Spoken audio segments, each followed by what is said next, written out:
زندگی یہ نہیں ہے کسی کے لیے، زندگی ہے نبی کی، نبی کے لیے۔ نحمده ونصلي ونسلم علی رسول الکریم۔ درود پاک پڑھ لیں۔ اللہم صلی علی سیدنا مولانا محمد وبارک وسلم صلاۃ و سلاما علیک یا رسول اللہ صلی اللہ تعالی علیہ وسلم۔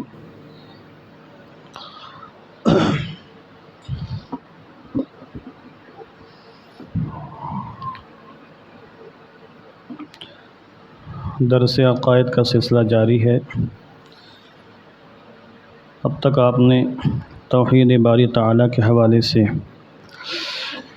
اور انبیاء کرام علیہ الصلاۃ والتسلیم، بالخصوص آقا دو عالم نور مجسم صلی اللہ تعالی علیہ وسلم کے حوالے سے اسلامی عقائد سماعت فرمائیں۔ مسلمان ہونے کے لیے جنہیں ماننا، جن کی تصدیق کرنا ضروری ہے۔ فرشتوں کے بارے میں چند باتیں عرض کرنے جا رہا ہوں۔ جس طرح انسان اللہ کی مخلوق ہیں، اسی طرح فرشتے بھی اللہ کی مخلوق ہیں، اللہ نے انہیں پیدا فرمایا ہے۔ البتہ فرشتوں کو اللہ رب العزت نے نور سے پیدا فرمایا، اس لیے ان کو نوری مخلوق کہا جاتا ہے، اور انسانوں کو اللہ نے مٹی سے پیدا فرمایا،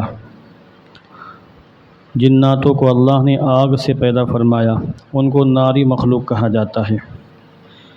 ویسے تو فرشتہ لفظ بولتے ہیں، مگر اصل میں فرشتہ ہے، فا پر زیر ہے کسرہ، فرشتہ، اور یہ فارسی لفظ ہے، فارسی زبان سے اردو میں آیا ہے۔ عربی میں اس کے لیے ملائکہ کا لفظ استعمال ہوتا ہے۔ قرآن کریم میں جا بجا ملائکہ کا لفظ اللہ رب العزت نے استعمال فرمایا ہے، اور ملائکہ یا ملک کی جمع ہے۔ ملک کہتے ہیں پیغام رساں کو، پیغام پہنچانے والے کو، اس کی جمع ہے ملائکہ، اور اس کا معنی ہوتا ہے فرشتے۔ فرشتوں پر ایمان لانا بھی ضروری ہے۔ توحید اس وقت تک مکمل نہیں ہو سکتی جب تک کوئی انسان فرشتوں پر ایمان نہ لے آئے۔ اسی لیے جب آپ ایمان مفصل پڑھتے ہیں، سب کو یاد ہوگا، بچپن میں سب کو یاد کرایا گیا ہوگا، آمنت باللہ و ملائکتہ و کتبہ و رسلہ والیوم الآخر والقدر خیرہ و شرہ من اللہ تعالی والبعث بعد الموت۔ اس میں تمام ضروریات دین کو بیان کیا گیا ہے۔ تو اس میں دیکھیں آپ، اللہ پر ایمان لانے کے بعد فرشتوں پر ایمان لانے کا ذکر ہے کہ میں اللہ پر ایمان لایا، و ملائکتہ، اور اس کے تمام فرشتوں پر ایمان لایا۔ اور اللہ پر ایمان لانے کے بعد فرشتوں پر ایمان لانے کا ذکر اس لیے کیا گیا ہے کہ فرشتوں پر ایمان لائے بغیر اللہ پر ایمان لانا مکمل ہی نہیں ہوگا۔ اس لیے میں نے عرض کیا کہ توحید اس وقت تک مکمل نہیں ہو سکتی جب تک کوئی فرشتوں پر ایمان نہ لے آئے۔ اب ایمان کیسے لانا ہے؟ ایک ایمان تو یہ لانا ہے کہ فرشتے موجود ہیں، اللہ کی مخلوق ہیں، اللہ نے نور سے پیدا فرمایا ہے۔ دوسرا ایمان یہ لانا ہے کہ فرشتے کبھی بھی اللہ کی مخالفت، اللہ کے حکم کی مخالفت نہیں کرتے۔ اللہ نے فرشتوں کے حوالے جو کام کیے ہیں، فرشتے بحسن خوبی انہی کاموں کو انجام دیتے ہیں۔ ایک ایمان یہ لانا ہے کہ فرشتے معصوم ہیں، یعنی ان سے گناہ ہو ہی نہیں سکتا۔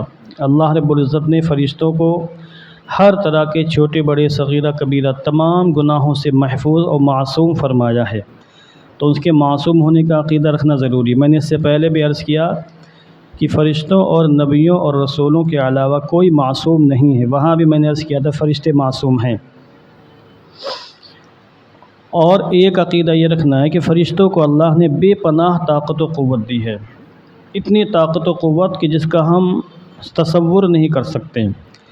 لاکھوں کروڑوں انسان مل کر پوری طاقت و قوت لگا دینے کے بعد وہ کام نہیں کر سکتے جو ایک فرشتہ کر سکتا ہے۔ مختلف قسم کے کام وہ کرتے ہیں، اور ان کی تعداد بے انتہا ہے۔ انسانوں سے لاکھوں گنا زیادہ فرشتوں کی تعداد ہے، ہزاروں گنا زیادہ، کروڑوں گنا زیادہ تعداد، اور ان کی تخلیق کا سلسلہ مسلسل جاری ہے اور یہ پیدا ہوتے رہیں گے قیامت تک۔ قرآن کریم میں اللہ نے فرمایا وَمَا يَعْلَمُ جُنُودَ رَبِّكَ إِلَّا هُوَ، کہ اے محبوب تمہارے رب کے لشکر کو صرف تمہارا رب ہی جانتا ہے۔ تو اللہ رب العزت ہی کو فرشتوں کے حقیقی تعداد کا علم ہے، پھر اللہ کے بتا دینے سے رسول اللہ علیہ الصلوۃ والتسلیم کو فرشتوں کی تعداد کا علم ہے۔ تو فرشتوں کے بارے میں یہ بنیادی عقائد ہم نے بیان کیے۔ اس میں اگر کوئی الٹ پھیر کرتا ہے تو پھر وہ مسلمان نہیں ہے۔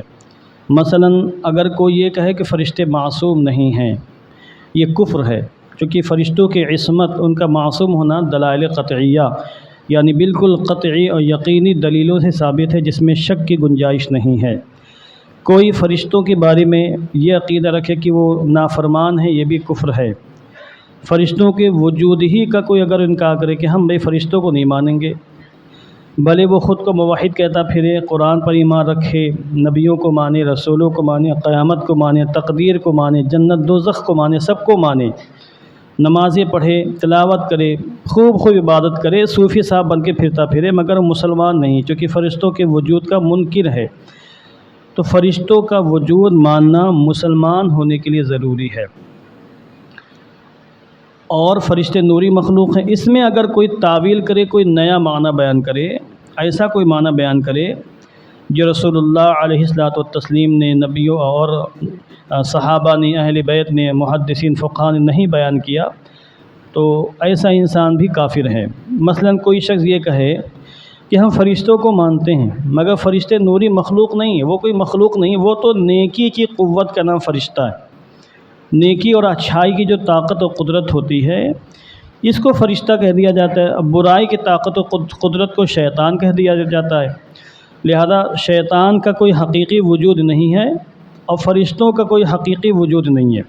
نیکی کی طاقت و قوت کو فرشتہ کہہ دیا جاتا ہے۔ ایسا انسان بھی کافر ہے، مسلمان نہیں ہے، کیونکہ وہ قرآن کریم کی سینکڑوں آیات کریمہ کا، جن میں فرشتوں کا اللہ نے ذکر فرمایا ہے، ان تمام آیات کریمہ کا وہ انکار کر رہا ہے۔ ایک بہت بڑے صاحب گزرے ہیں، بہت بڑی یونیورسٹی کے بانی بھی ہیں، ان کی بڑی خدمات ہیں، میں ان کا نام نہیں لوں گا، بڑی کاوشیں قربانیاں امت محمدیہ کے لیے انہوں نے کی ہیں، مگر فرشتوں کے سلسلے میں ٹھوکر کھا گئے وہ، لہذا ان پر کفر کا فتویٰ لگا، ان کو کافر مانا گیا، ان کی ساری قربانیاں دھری کی دھری رہ گئیں۔ انہوں نے یہ کہا اپنی کتابوں کے اندر کہ فرشتے کوئی اصل میں مخلوق نہیں ہیں، نیکی کی قوت کا نام فرشتہ ہے۔ اور اس طرح انہوں نے قرآن کریم میں جہاں جہاں بھی فرشتوں کا ذکر آیا ہے، فرشتوں کا اللہ نے تذکرہ فرمایا ہے، ان تمام آیتوں کی بیجا تعویل کی، یعنی ایسا معنی بیان کیا جو معنی بنتا ہی نہیں ہے، کہیں سے ثابت نہیں، خود پیغمبر اعظم علیہ الصلوۃ والتسلیم نے جو نہیں بیان فرمایا، لہذا ان پر کفر کا فتویٰ لگا۔ لہذا ضروریات دین کو سمجھنا انتہا ضروری۔ مادہ پرستی کا زمانہ ہے، وہ بچے جو مدرسوں میں نہیں آتے ہیں، قرآن اور حدیثوں کو بالکل نہیں پڑھتے ہیں، سرے سے جاہل رہ جاتے ہیں، بنیادی تعلیم بھی نہیں پڑھتے ہیں اور جنٹل مین بن جاتے ہیں اسکولوں میں، کالجوں میں جا کر، وہ ان کی دماغ میں یہ بات آ جاتی ہے کہ جو چیز ہمیں نظر آئے بس وہی، یعنی ہمیں نظر آنا ضروری ہے ماننے کے لیے، تو جو چیز ہمیں نظر آئے گی اسے ہم مانیں گے، حالانکہ وہ سینکڑوں ایسی چیزوں کو مانتے ہیں جسے وہ خود نہیں دیکھ سکتے ہیں، نظر نہیں آتے ہیں، مشینوں سے دیکھ سکتے ہیں یا مشینوں سے بھی دیکھ نہیں سکتے ہیں، ان کو مانتے ہیں، مگر جہاں مذہب کی بات، دین کی بات آتی ہے، پھر وہ جو ہے اس طرح کی باتیں کرتے ہیں، جسے ہم دیکھیں گے اسے ہم مانیں گے، لہذا فرشتوں کو نہیں مانیں گے، جناتوں کو نہیں مانیں گے، چونکہ ہمیں وہ نظر نہیں آتے۔ تو یہ ساری چیزیں کفر کی بولیاں ہیں، تو یہ ساری چیزیں بچوں کو بتانی چاہیے، اگر نسلوں کو مومن بنانا ہے اور نسلوں کو مومنانہ زندگی گزارنے پر مجبور کرنا ہے، تو ساری باتیں ان کو بتانی ہوگی کہ مذہب اسلام کی بنیاد کن کن باتوں پر ہے۔ تو فرشتے تو بہت ہیں، اللہ نے ان کے ذمے الگ مختلف کام رکھے ہیں۔ کچھ فرشتوں کو اللہ نے صرف اپنی عبادت کے لیے پیدا فرمایا، کوئی رکوع میں ہے، کوئی سجدے میں ہے، کوئی قیام میں ہے، کوئی اللہ کے ذکر میں ہے، کوئی تسبیح و تحلیل میں ہے۔ کچھ فرشتے وہ ہیں جو پانی برساتے ہیں، کچھ فرشتے وہ ہیں جو بندوں کے اعمال لکھتے ہیں، نیکیاں برائیاں لکھتے ہیں، یہ تو آپ جانتے ہیں اچھی طرح، قرآن کریم کے اندر بھی ہے، وَإِنَّ عَلَيْكُمْ لَحَافِظِينَ کِرَامًا کاتبین، 30ویں پارے کے اندر کرامن کاتبین بندوں کے اعمال لکھتے ہیں۔ ایک فرشتہ ہوتا ہے دائیں جانب اور ایک فرشتہ ہوتا ہے بائیں جانب، یہ آپ کو اچھی طرح معلوم ہوگا، مگر اس میں ڈیٹیل بھی ہے۔ بندہ جب بیٹھا ہو، جیسے ہم ابھی بیٹھے ہوئے ہیں، تو نیکی لکھنے والا فرشتہ ہماری دائیں جانب ہے، اور برائی لکھنے والا فرشتہ بائیں جانب ہے، مگر اگر ہم چلنے لگیں اٹھ کر تو نیکی والا فرشتہ سامنے آ جائے گا، برائی والا فرشتہ پیچھے چلا جائے گا۔ اور اگر ہم لیٹ جائیں تو نیکی کا فرشتہ ہوگا سر کے پاس اور برائی کا فرشتہ پہنچے گا پیر کے پاس۔ ان کا کام ہے نیکیاں برائیاں لکھنا۔ مگر اللہ کا کرم یہ ہے بندوں پر کہ جب کوئی بندہ گناہ کرتا ہے، غلط کام کرتا ہے، تو جو برائی لکھنے والا فرشتہ فوراً لکھتا نہیں ہے، پہلے وہ اس سے گواہی لے لیتا ہے اپنے ساتھی سے، نیکی لکھنے والے فرشتے سے، بھائی تم نے دیکھا اس نے غلط کام کیا، اس طرح گواہی لیتا ہے۔ جب اس کا ساتھی اس گواہی دے دیتا ہے کہ ہاں اس نے غلط کام کیا ہے، تب اس کو لکھا جاتا ہے، نوٹ کیا جاتا ہے، محفوظ کر لیا جاتا ہے۔ اب لکھنے کی کیفیت کیا ہے یہ ہم نہیں جانتے ہیں، محفوظ کرتے ہیں وہ۔ اور جب کوئی انسان نیکی کرتا ہے تو پھر نیکی لکھنے والے فرشتہ سامنے والے سے پوچھتا نہیں اپنے ساتھی سے، بلکہ فوراً اس کو درج کر لیتا ہے۔ یہ بہت بڑا کرم اللہ کا ہے۔ اور پھر نیکی کا خیال دماغ میں آتا ہے تو فرشتے لکھ لیتے ہیں، برائی کا خیال آ جائے تب نہیں لکھتے ہیں، جب تک کہ وہ برائی کا خیال دل میں جم نہ جائے تب تک اس کو لکھا نہیں جاتا ہے۔ تو ہر طرح کے فرشتے اللہ نے پیدا فرمائے ہیں۔ کچھ فرشتے وہ ہیں جو قبر کے اندر مرنے کے بعد عالم برزخ میں سوالات کریں گے، جن کو منکر اور نکیر کہا جاتا ہے۔